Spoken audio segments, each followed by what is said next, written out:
Muy buenas tardes. De nuevo con ustedes, Fausto Amador Arrieta y Mimi Prado, en un programa más que preparamos para ustedes con enorme interés y además gusto. El tema de hoy, Guatemala. Guatemala que ha dado una sorpresa enorme en estas elecciones que pasaron el domingo de primera vuelta. Esa Guatemala de 108,000 kilómetros cuadrados, el doble de nuestro país, con 15 millones de habitantes, con la riqueza más grande de la región y al mismo tiempo el país más desigual, uno de los más desiguales del mundo, con una pobreza enorme, una desnutrición crónica en sus habitantes, sobre todo en los pueblos indígenas.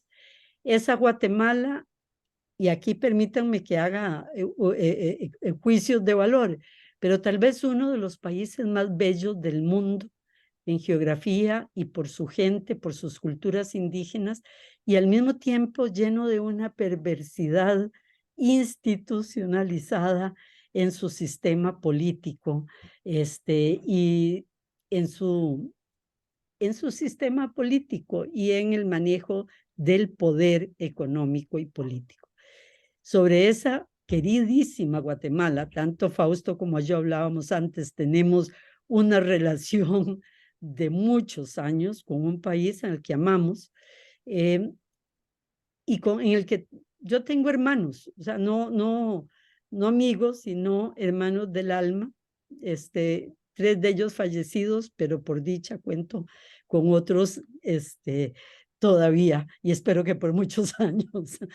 Bueno, sobre esa Guatemala, sobre las elecciones en Guatemala y lo que significan, es el programa de hoy. Buenas tardes, Fausto. Buenas tardes, Mimi. Efectivamente, Guatemala es de grandes contrastes. Mi hermano Carlos me decía que, porque mi hermano Carlos fue capturado en Nicaragua y exilado en el Petén, donde estaba precisamente Carlos Ulteca Amador. Sí, cayó en manos prácticamente bajo las órdenes de un teniente que después se iba a levantar en armas. Y entonces me decía que él sentía que Guatemala era el país más torturado del mundo. Pero bueno, coincidimos en que realmente...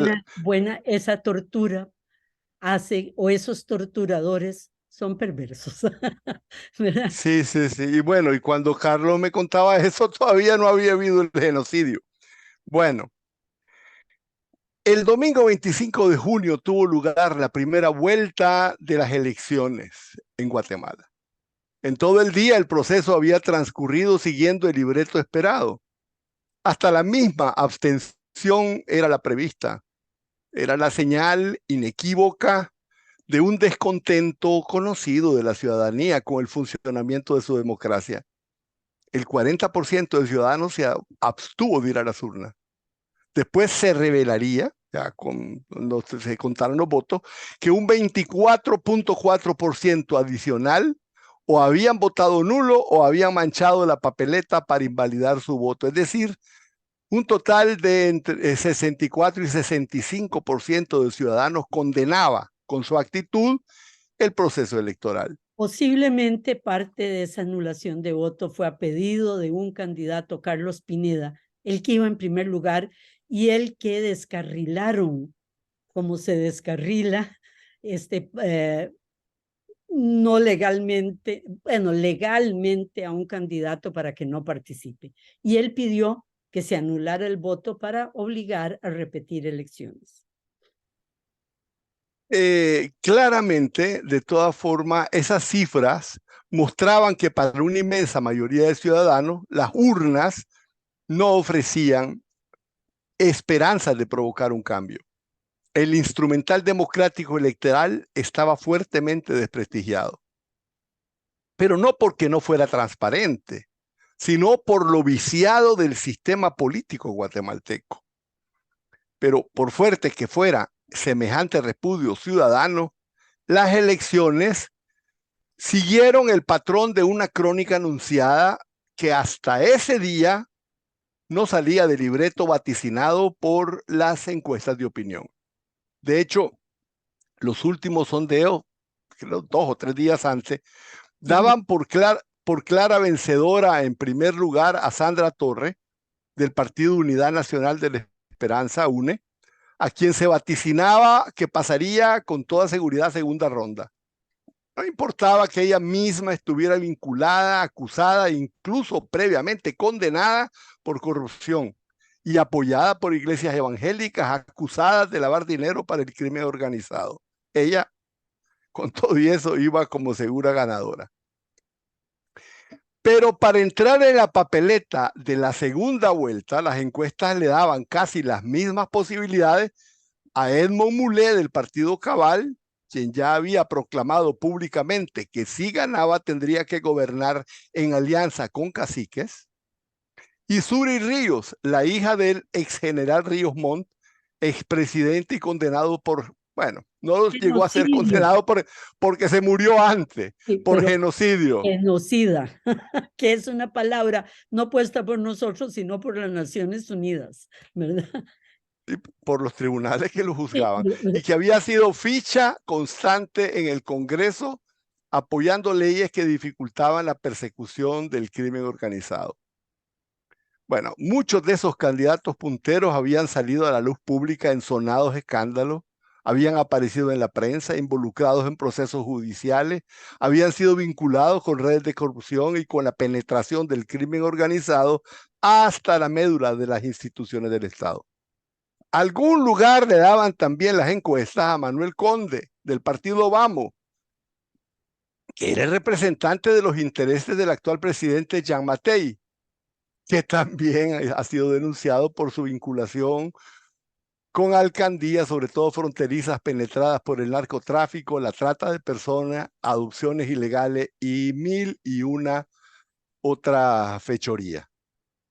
En septiembre de 2017, la prensa acuñó un nombre que fue acogido entre la ciudadanía como fiel reflejo del sistema de partidos gobernantes. Se le llamó Pacto de Corruptos, donde desde diferentes grupos de intereses, muchas veces opuestos y casi siempre rivales, y hasta militarmente enfrentados en ocasiones, se entendió la necesidad de forjar una unidad funcional operativa en la que cada segmento de ese eje del pacto de la corrupción aportaba sus activos engranados en el Estado, en los negocios, en donde tuviera fuerza en las localidades para que el Ejecutivo, los diputados, alcaldes, jueces, presidentes de asociaciones y empresarios se prestaran a impedir, paralizar o abortar acusaciones, procesos o condenas. El gobierno de Jean Mattei, electo en 2020, fue producto de ese gran pacto político entre diferentes tipos de clanes, pero también fue un aglutinador funcional, como era el objetivo estratégico para el que había sido electo. Era una coalición entre diferentes segmentos sociopolíticos de corrupción, engranados en la clase empresarial, iglesias, ejército, crimen organizado. Por eso, las elecciones que venían tenían que ser absolutamente copadas para que el Ejecutivo que de ellas emergiera no pudiera de ninguna manera meter el pie, poner el pie sobre la manguera. Opuestos estaban en intereses, pero unidos en la lucha por la impunidad. Por eso las elecciones que se anunciaban fueron precedidas por un largo proceso que yo le voy a llamar domesticación forzada de la sociedad civil, con encarcelamiento de activistas, procesos penales contra fiscales y periodistas, amenazas a jueces. Se calcula que más de 200 personas han tenido que autoexilarse para salvar la vida, posiblemente más. Entre ellos hay periodistas, fiscales, activistas, jueces, líderes locales, dirigentes de organizaciones de la sociedad civil, en fin. Yo estuve incluso buscando dónde estaba Helen Mack, que es una es la presidenta de una fundación y no sé si también ella está exilada, no puedo asegurar. Algunos entendieron a tiempo y ante la indefensión en la que estaban frente a un poder policial y judicial en manos del pacto de corruptos, huyeron del país. Y los que se quedaron enfrentan cargos penales en Guatemala. Algunos están presos. Y eso no fue todo. Don, el dueño, el director del periódico, el señor Zamora, ¿verdad? Rubén Zamora, Rubén Rubén Zamora Zamora. de Guatemala, no el salvadoreño, que es acusado legalmente con juicios enormes, con persecución política, definitivamente. Sí, claro, acusado penalmente.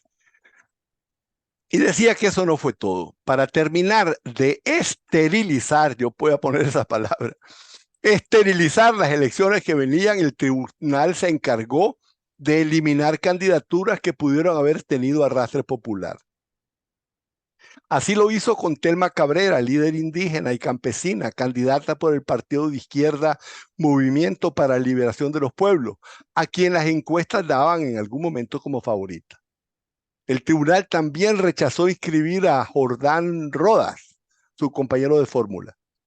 Pero no solo frustró, como vos decías, candidatos posiblemente de izquierda, también vetó candidaturas de derecha que no eran del riñón de la corrupción. Como vos mencionaste bien, Carlos Pineda, Un que había outsider, quedado un también outsider, como favorita. Sí, iba de favorito. le iba de favorito. Bueno, este era el putrefacto ambiente en medio del cual Guatemala llegó a las elecciones presidenciales el pasado 25 de junio. El mapa de ruta estaba trazado. Cumplido su principal objetivo de elegir a uno de sus representantes, cada parte del pacto seguiría en su propia facción, defendiendo sus prioridades e intereses, en fin. Pero el Ejecutivo y el aparato represivo del Estado estaría totalmente neutralizado. Todos los candidatos que las encuestas daban como punteros formaban desde hace ya tiempo parte de esas coaliciones del pacto de la impunidad funcional.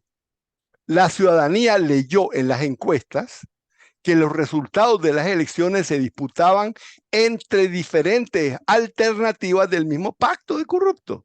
Entonces, yo pienso yo, porque eso no hay ninguna estadística, que es apenas natural imaginar que posiblemente había muy poco interés ciudadano en seguir el recuento de votos. Digo yo, yo no me habría desvelado en la noche a seguir oyendo lo que decía el tribunal con esas alternativas, cuando con cierta periodicidad iba dando el recuento.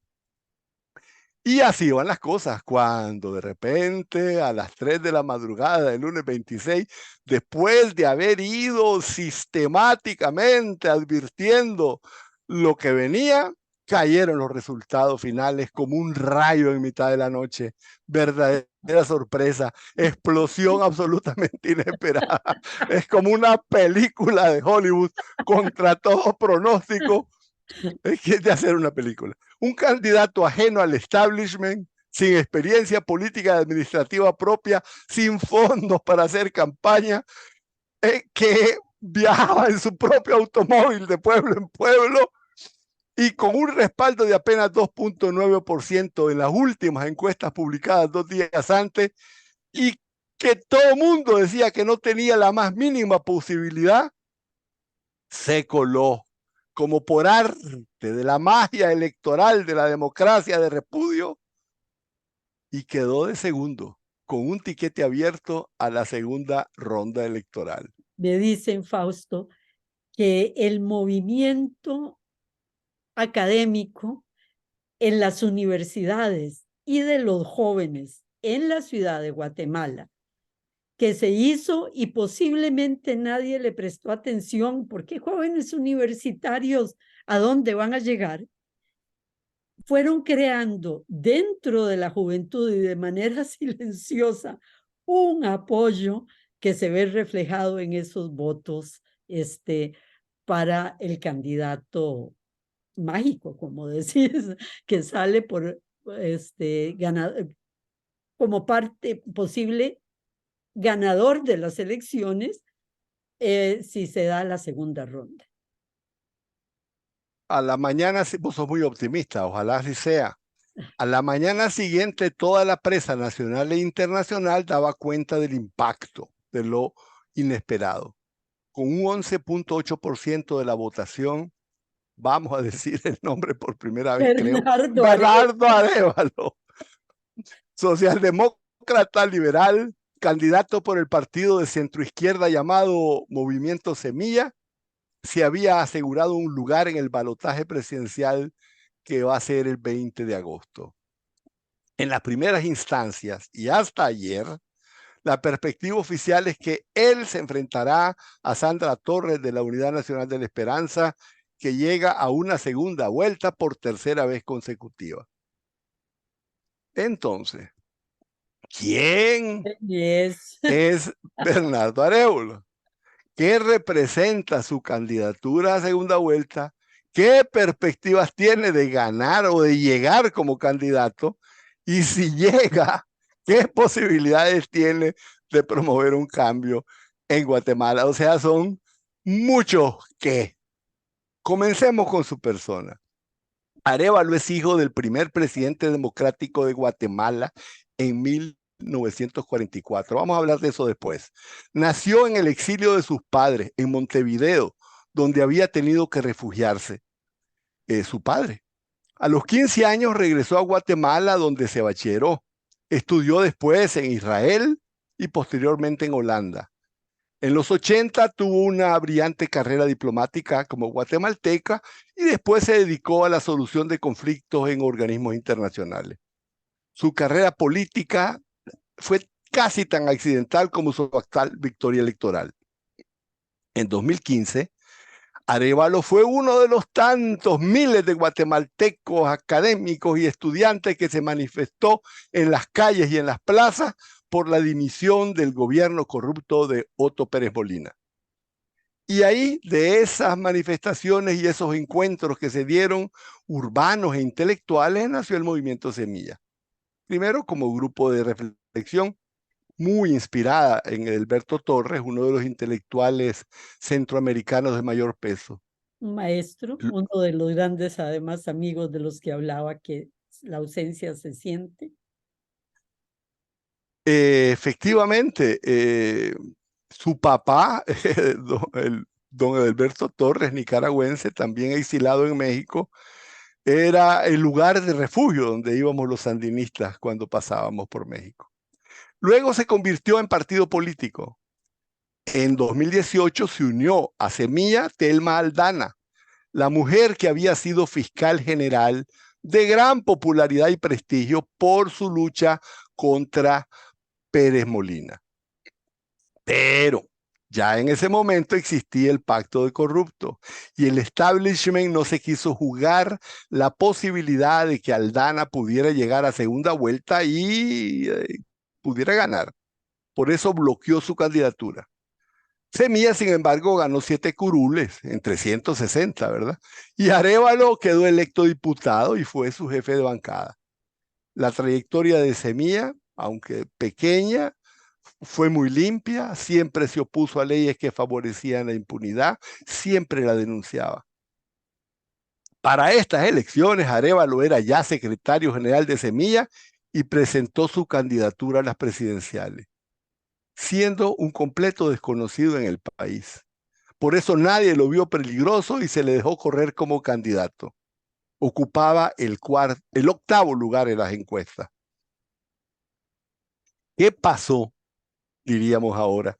Desde que se supo que Bernardo Arévalo iría a la segunda ronda, muy posiblemente se produjo el pánico de tener otra sorpresa que ya no sería a lo mejor tan sorpresa en la segunda vuelta. El miedo se apoderó del pacto de corrupto. Inmediatamente después, Torres y creo que 9 candidatos perdedores más presentaron una impugnación a las elecciones. Exigieron que no se declarara vencedores. La Corte Suprema acogió la demanda. Se pidió que se volviera a examinar la idoneidad de Arévalo como candidato porque decían que era un extranjero porque había nacido en Montevideo. Las iglesias evangélicas lo miran como el anticristo, ateo, que va a destruir los valores familiares.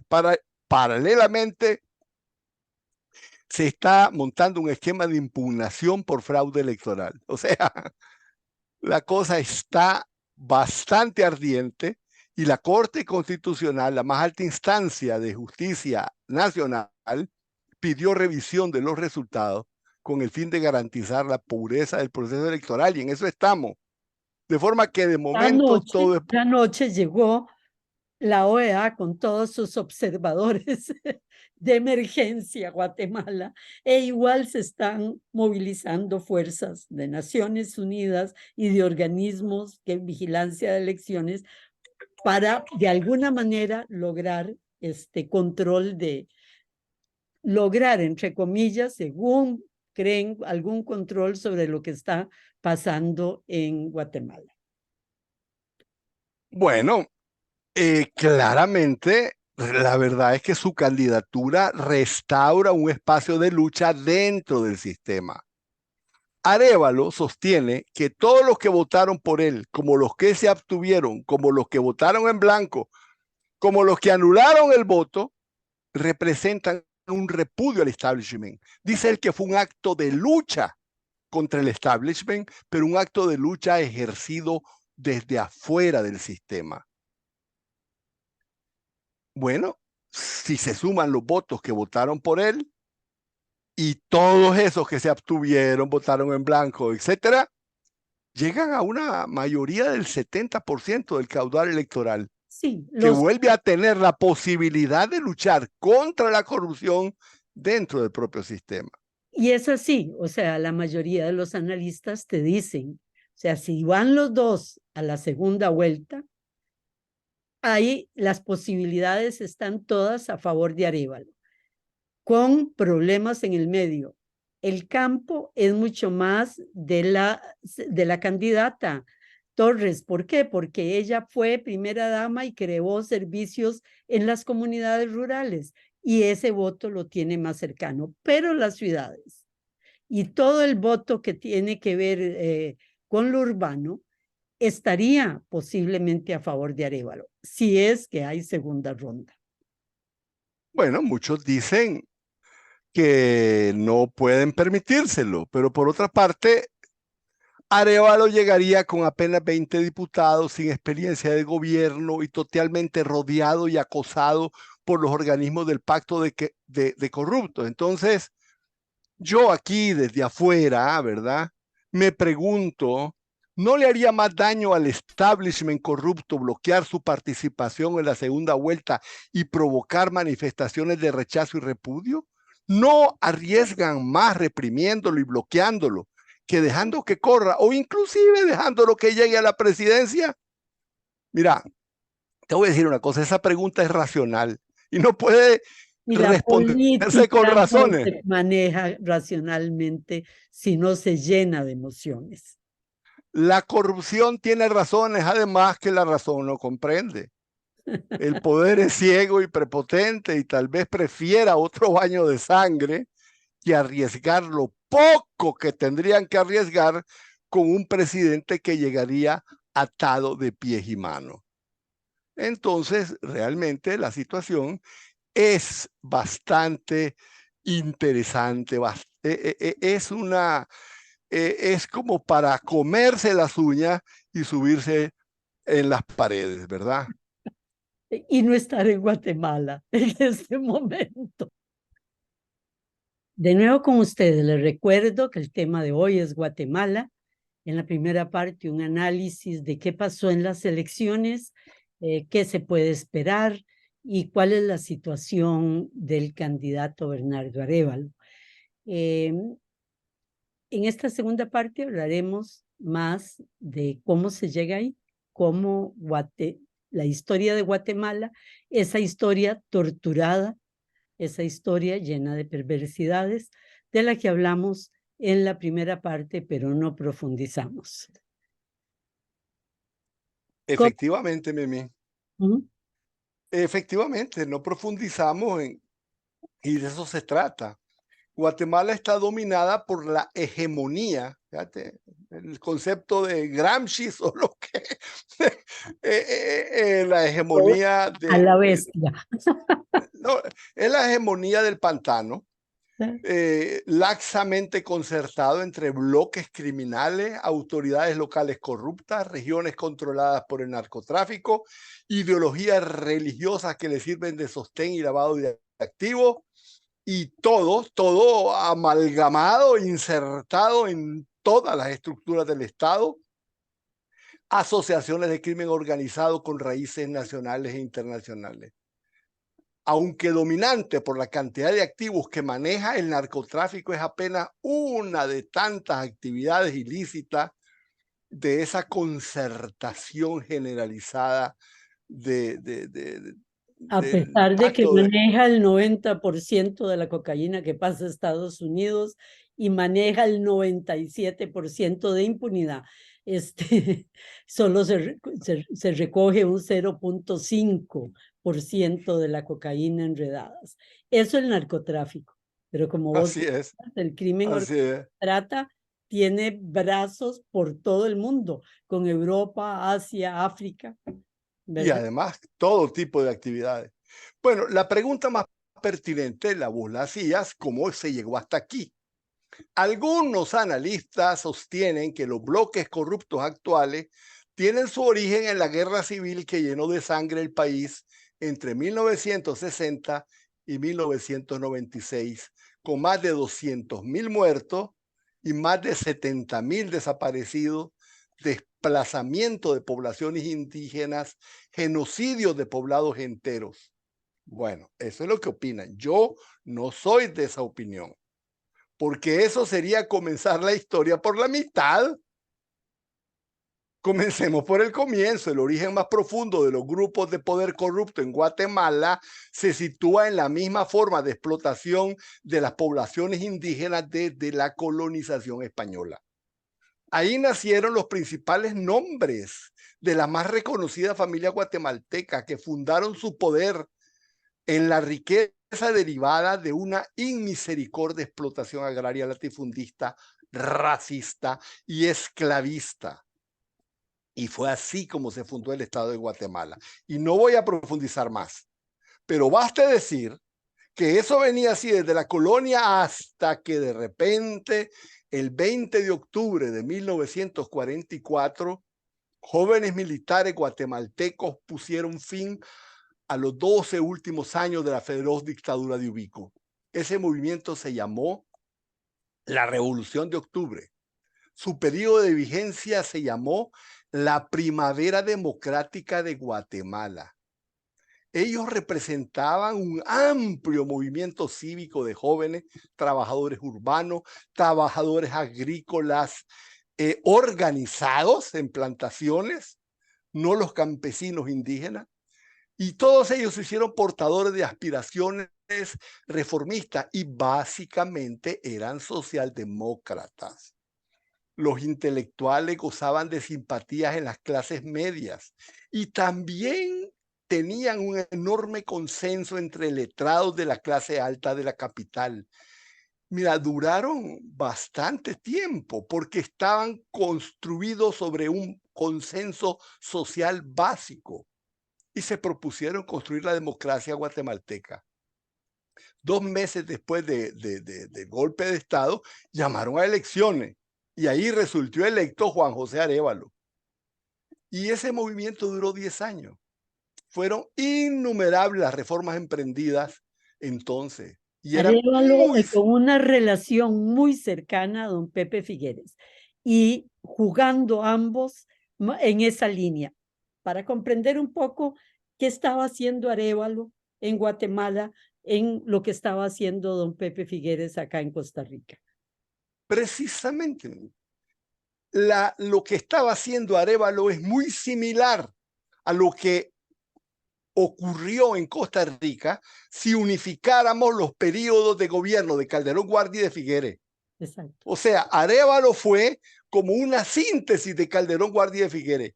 En el gobierno de Arevalo, en 47 se promulgó el Código del Trabajo que abolió la servidumbre feudal, Mimi, que regía desde la independencia. En 1949, Arevalo fundó el Instituto Guatemalteco de Seguridad Social que garantizaba atención de salud. Después de Arevalo fue electo presidente Jacobo Arbenz, un brillante militar que, electo en 1951, inició la gran reforma agraria en la que, hay que decirlo, participó el Che Guevara, que estaba de paso por Guatemala. Un historiador guatemalteco le llamó a ese periodo el fin del Estado rancho, es decir, un Estado al servicio de los intereses privados de latifundistas y de compañías extranjeras como la United Fruit Company. Arbenz fue derrocado por un golpe militar organizado por la CIA. En 1954 se organizó en Nicaragua, en la Nicaragua de Somoza. De allá salieron Castillo Armas y Carlos Lemus. Castillo Armas asumió la presidencia y Carlos Lemus fue su ministro de Seguridad. Ahí se desató una de las más violentas represiones. Ellos la desataron. Terrible represión de la cual ya no se habla, porque las represiones que van a venir después van a dejar en la oscuridad la represión de estos.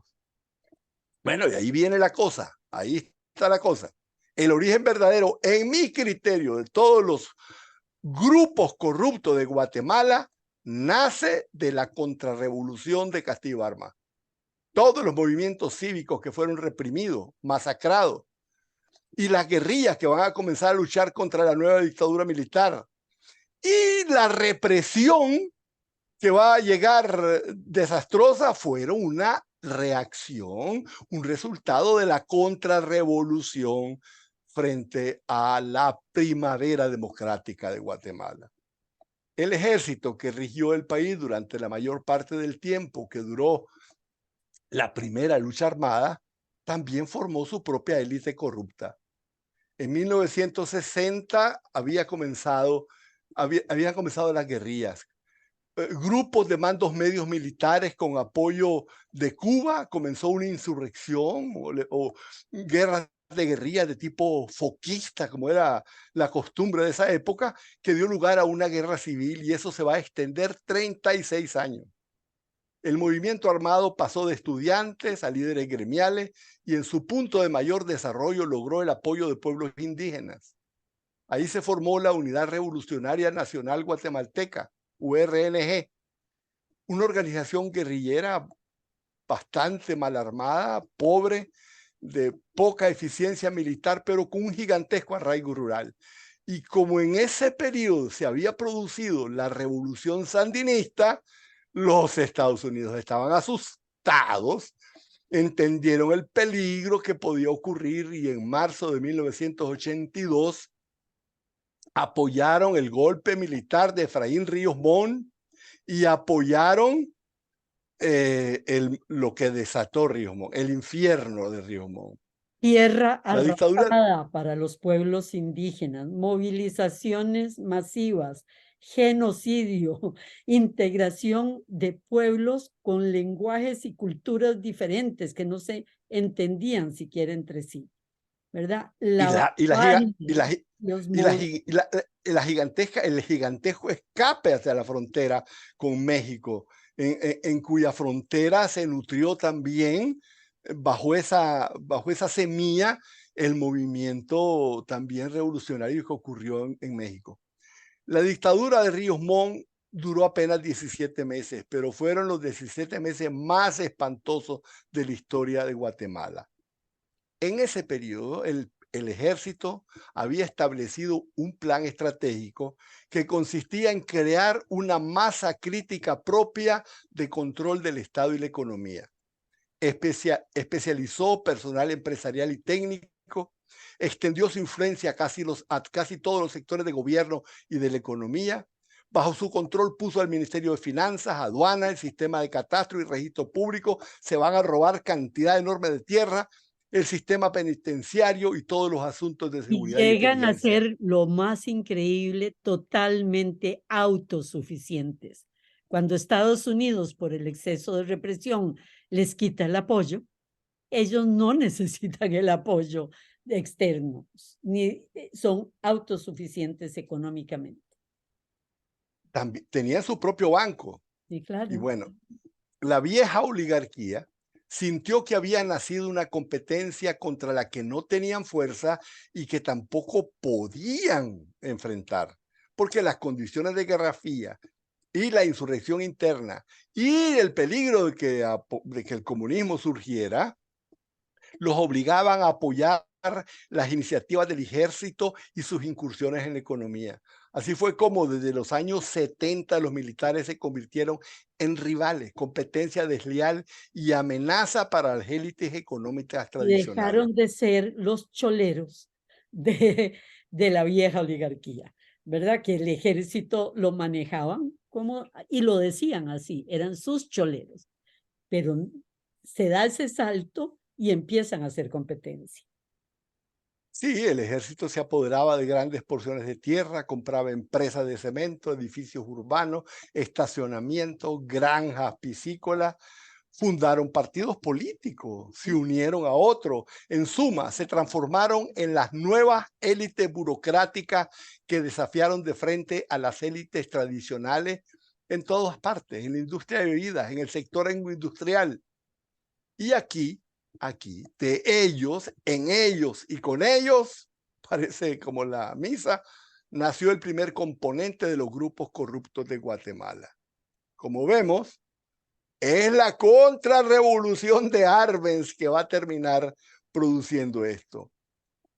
Bueno, ellos eran una especie de gobierno paralelo. Se les llamaba poderes ocultos y sirvieron de base al desarrollo a gran escala del crimen organizado. Porque si el poder corrompe y corrompe absolutamente, cuando es un poder absoluto, los militares activos usaron sus posiciones para facilitar actividades criminales. Bajo su hegemonía no solo se combatía a la guerrilla, se dominaba el tráfico de contrabando, de drogas, se importaban y exportaban armas, se monopolizaban los servicios de seguridad. Ellos eran los que vendían el servicio de protección, se brindaba inteligencia a grupos criminales. Participaron en la mayor red de adopciones ilegales, trata de personas, expedición de documentos oficiales falsificados. Los pasaportes de Guatemala terminaban en manos de chinos, de hindúes que pasaban por Guatemala. Para Estados Unidos, por supuesto. En 1990 se produce un fenómeno que va a traer una gran transformación y nada positiva. La caída del muro de Berlín y la desaparición del peligro comunista dejó suelto, libres a miles de soldados y oficiales con alta capacidad operativa que ganaban más de sus actividades extracurriculares ilícitas que de lo que ganaban en el ejército. Y bueno, como tenían alta capacidad operativa y profesional, incluso empresarial, formaron una nueva estructura, los cuerpos ilegales y aparatos clandestinos de seguridad llamados CIACs, uno de los elementos centrales de la corrupción en Guatemala. Bueno, pero después de terminar la amenaza comunista, el sector empresarial se sintió que no tenía por qué no oponerse o por lo menos defender sus intereses frente a la amenaza del ejército. Y también quiso ejercer influencia política para participar en las enormes ganancias que dejaban las actividades ilícitas. Y así nació la poderosa asociación conocida como el Comité Coordinador de Asociaciones Agrícolas, Comerciales, Industriales y Financieras, CACIF, que es una especie de aglomerado del sector privado, que actuó como una especie de gobierno paralelo en algunas cosas, especialmente en temas económicos. Bueno, y entonces resulta que junto a la caída del muro de Berlín llegó a Guatemala otra peste, el neoliberalismo. Y las capacidades del Estado quedaron entonces truncas. O sea, se debilitó todavía más el Estado, se privatizó si todavía había algo que privatizar, Y de hecho, la KIS se vio amenazada cuando el gobierno abrió la puerta a la importación de azúcar, pollo y bebida gaseosa. Bueno, la CACIF fue precisamente el sector que respaldó el triunfo electoral de Berger. Y en esos momentos, de Berger, y en ese momento tuvo la ocasión de abordar el tema de la amenaza que significaba para sus negocios el SIAX. Y eso va a significar la presión que van a hacer para que entre la CICIG. Pero vamos a hablar de eso dentro de un momento. A la par de los cuerpos criminales, bueno, llegó la paz a Guatemala. En 1996 se llegó a un acuerdo definitivo de paz con la URNG. La paz trajo las primeras intervenciones de las Naciones Unidas en Guatemala y con un peso gigantesco cayó el informe de la Comisión de Esclarecimiento Histórico sobre los crímenes de guerra durante el conflicto.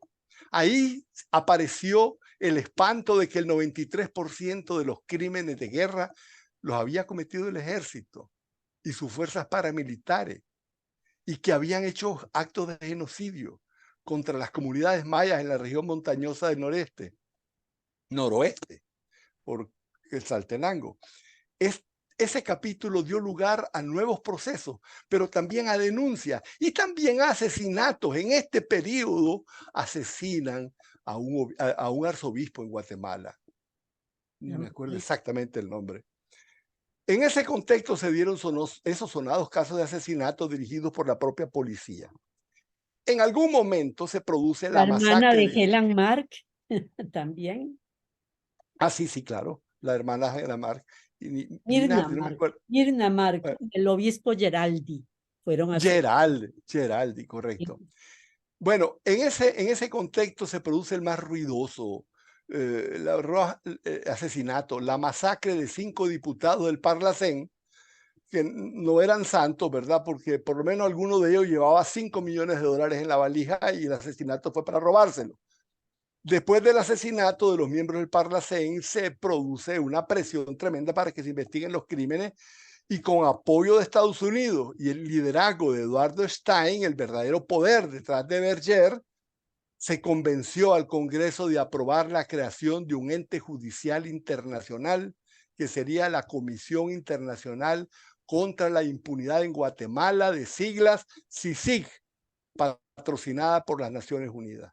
Y ahí comenzó un nuevo capítulo muy complejo que nos llevaría mucho a explicar porque realmente es complejo y varios juristas costarricenses tuvieron un espacio en la CICIG. Pero claramente lo que sí está claro es que la persecución de los SIACs era el principal propósito con que la CACIF había apoyado la alianza para que Oscar Berger ganara las elecciones.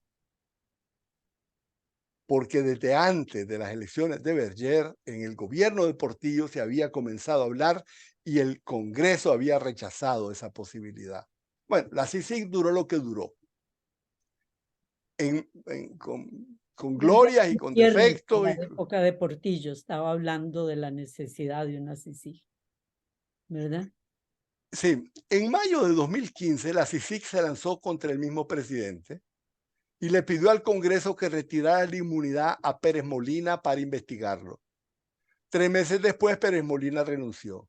Fue sucedido por el comediante de televisión Jimmy Morales.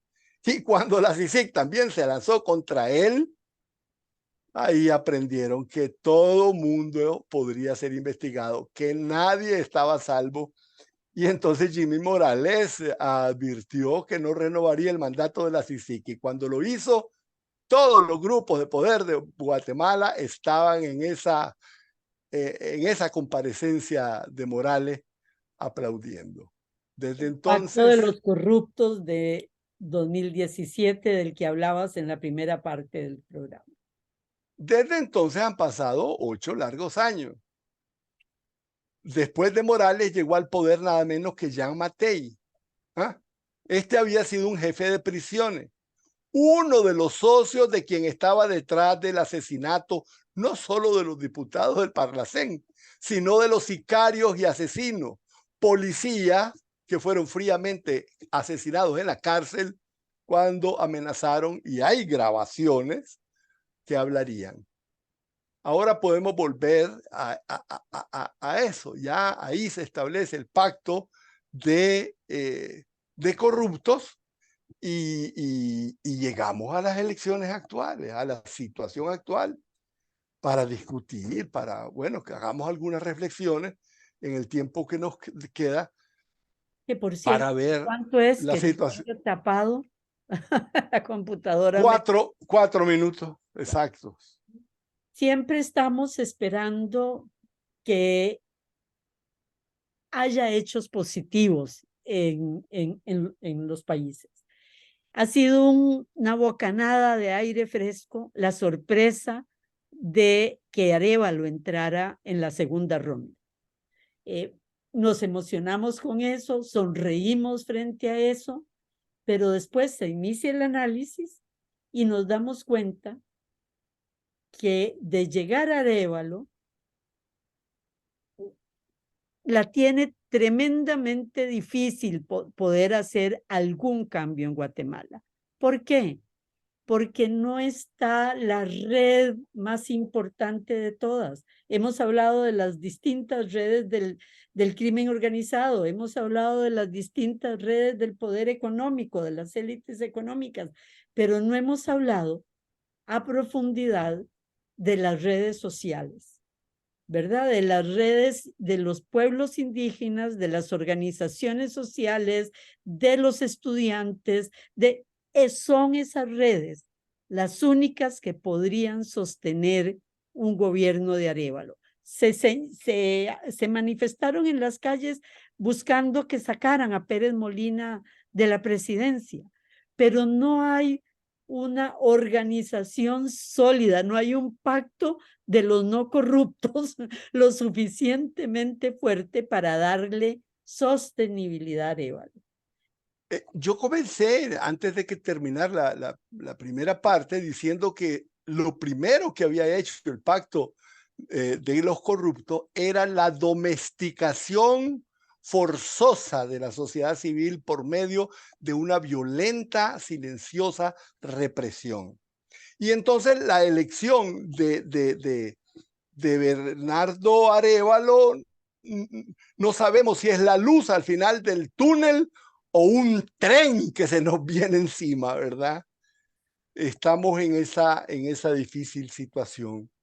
Y con esa represión que se hizo después del gobierno de Arévalo, el padre, y de Jacobo Armas, en que una generación entera fue eliminada de gente intelectual, de la mejor gente de Guatemala, fue eliminada y eso les permitió tener el control. Bueno, lo mismo han hecho ahora, ¿verdad? Y la mejor gente está en el exilio, pero habría que recoger, tenemos que tener esperanza y como vos dijiste, o no pasa nada o es el gran remozón que está esperando Guatemala. La realidad es que las elecciones mostraron eso. Mostraron una cosa hermosa y me encanta poder decirlo a pesar de todo el pesimismo que podamos tener. La democracia da sorpresa, no solo la vida te da sorpresa, la democracia da sorpresas hermosas y agradables y tal vez por eso es que la competencia electoral tiene un gigantesco sentido, pero también está también el tema de las fuerzas políticas, las clases políticas, eh, todos esos El elementos crimen que organizado controlando tanto en Guatemala. Bueno, efectivamente. aquí llegamos. Un mensaje de esperanza y un esperar que la parte positiva de Guatemala gane en este pulso que se dará en los próximos meses. Muy buenas tardes. Buenas tardes, Mimi.